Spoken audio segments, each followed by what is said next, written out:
Atlântica. Geralmente, quando se fala sobre Mata Atlântica, as pessoas associam o bioma ao pau-brasil ou ao mico-leão dourado, que são seus símbolos, ou até mesmo à Fundação SOS Mata Atlântica, que é uma ONG ambiental criada em 1986 para preservar o que restou do bioma. Mas calma, que depois a gente chega lá. Inicialmente, por que a Mata Atlântica recebe esse nome? Bom, é bem simples, porque ela está localizada próximo ao Oceano Atlântico. Antes de ser oficialmente batizada como Mata Atlântica, ficou conhecida como Zona Costeira ou Mata Virgem da Costa do Atlântico. Este bioma abrange cerca de 15% do território nacional brasileiro, compreendendo 17 estados. Ele cobre todo o litoral brasileiro, indo do Rio Grande do Norte ao Rio Grande do Sul. A Mata Atlântica compreende todos os estados da região Sul e Sudeste, todos os estados do Nordeste, com exceção do Maranhão, e os estados de Goiás e Mato Grosso do Sul. A fauna da Mata Atlântica abriga 261 espécies de mamíferos, e entre eles estão bichos preguiças, gambás, morcegos, furões, saguis e pacas, que normalmente são vistas neste ambiente, e também guarda-mariqui, que é o maior macaco do Oriente. Ela abriga também 1.020 espécies de aves, e dentre essas são comuns pica-paus, jacutingas, arapongas e alguns gaviões. Também possui 340 espécies de anfíbios e 197 espécies de répteis e insetos. A formação da fauna da Mata Atlântica pode ser marcada pelo encontro com outros tipos de floresta ou com cruzamento de outros animais de outras florestas. Dentro do bioma, pode haver a diferenciação biológica, como por exemplo, mico-leão de cara dourada, que são encontrados nas florestas do sul da Bahia e no norte do Espírito Santo. Mico-leão dourado, no Rio de Janeiro. Mico-leão preto, na floresta semidecidual do interior de São Paulo. Mico-leão de cara preta, na costa do Paraná. Isso ocorre devido à formação restrita dos rios e às mudanças paleoecológicas globais e regionais causadas por movimentação das placas tectônicas. Os gêneros sapajés, que são os macacos prego, provavelmente evoluíram primariamente na Mata Atlântica e depois foram para outros biomas como Cerrado e Floresta Amazônica. Agora vamos falar sobre a vegetação do bioma, que possui 3 níveis: o estrato superior, que pode ser chamado de dossel, o estrato arbustivo, que é o interior da mata, e o estrato herbáceo. O estrato superior possui árvores mais altas que recebem grande parte da luz do sol. Exemplos de árvores: manacá da serra e guarapuru. O estrato arbustivo são espécies que ficam sob a sombra das árvores mais altas. Entre elas estão jabuticabeiras, palmeiras jussara, begônias, jatobá, quaresmeira e ipê. No estrato herbáceo, são plantas de porte pequeno, próximas do solo. Elas se adaptam conforme a pouca incidência de luz. Exemplos: arbustos baixos, ervas, gramíneas e musgos. A Mata Atlântica possui 8 fitofisionomias. Isso acontece devido a ela ser composta por uma série de ecossistemas cujos processos se interligam, e o fator comum do vento úmido que sopra o oceano. O solo da Mata Atlântica é pouco ventilado, sempre úmido e recebe pouca luz, pois a maior parte da luz é absorvida pelas folhas das árvores mais altas.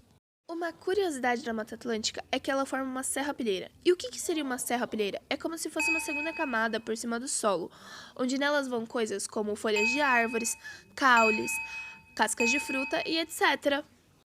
Os nutrientes que estão presentes na serrapilheira são absorvidos pelo solo e retornam às plantas. É o ciclo que garante a vida desse bioma. O relevo da Mata Atlântica se estende por toda a planície costeira, alcançando a cadeia de montanhas da costa brasileira. Ela recebe nomes diferentes de acordo com a região em que está. No sudeste, por exemplo, uma parte dela se chama Serra do Mar. Entre as planícies e as montanhas existem algumas colinas e morros arredondados. Um deles que chamou a atenção de Pedro Vaz de Caminha é o Monte Pascoal, na Bahia. Curiosidade: o Monte Pascoal tem 586 metros de altura e ele ganhou esse nome porque na chegada dos portugueses era Páscoa. A água desse bioma, 70% das suas reservas estão destinadas ao consumo da população brasileira. E neste bioma existem rios que fazem parte de 7 das 9 bacias hidrográficas do país. Por indicação ecológica e ambientalista, apenas 6,5% é indicado para o consumo próprio devido às poluições presentes nesses rios. Índice pluviométrico. A chuva, além de alimentar os lençóis freáticos, pode gerar olhos d'água e nascentes. Os rios também são alimentados pela água da chuva. O seu índice varia entre 1.800 e 3.600 milímetros por ano, podendo chegar a 4.000 milímetros por ano. Por estar espalhada por todo o litoral brasileiro, a Mata Atlântica tem climas diferentes dependendo da região. No sul, o clima é subtropical e úmido, já em outros lugares pode ser semiárido. Existe um grande fenômeno que marca todas as regiões: a grande quantidade de chuva por causa da proximidade do mar e dos ventos que sopram do oceano. Esses ventos levam massas de ar muito úmidas. Quando encontram as montanhas que cercam a Mata Atlântica, condensam e se transformam em chuva. Originalmente, a área do bioma no Brasil era de 131.029.898 hectares, o que equivale a aproximadamente 1.310.300 km². A área original seria um pouco maior que a do estado do Pará, que é de aproximadamente 1.248.000 km. Já a área remanescente é de apenas 20.020.532 hectares, o que equivale a 200.205 km². A área remanescente total do bioma caberia dentro do estado de Roraima, que possui aproximadamente 224.300 km². No Brasil, a região da Mata Atlântica contém cerca de 72% da população e 70% do PIB nacional, gerando uma demanda de serviços essenciais, como abastecimento de água, regulação do clima, agricultura, pesca, energia e o turismo.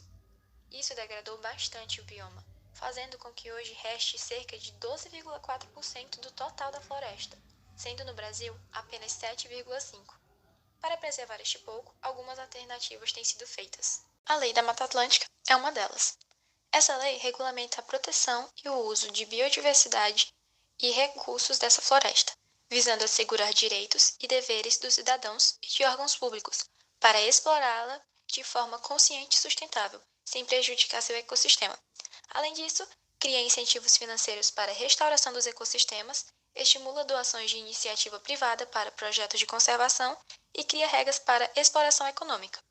Essa lei vale para todo o território de abrangência da floresta, que foi definido no mapa de área de aplicação da Lei número 11.428 de 2006, no Instituto Brasileiro de Geografia e Estatística, o IBGE. Já os planos municipais de conservação e recuperação da Mata Atlântica foram criados para facilitar medidas de conservação e recuperação da Mata Atlântica. Ou seja, o PMMA é uma ferramenta de trabalho dos órgãos municipais. Dessa forma, os municípios atuam como os principais atores para a conservação e recuperação da vegetação nativa e da biodiversidade, com base em um mapeamento de seus remanescentes.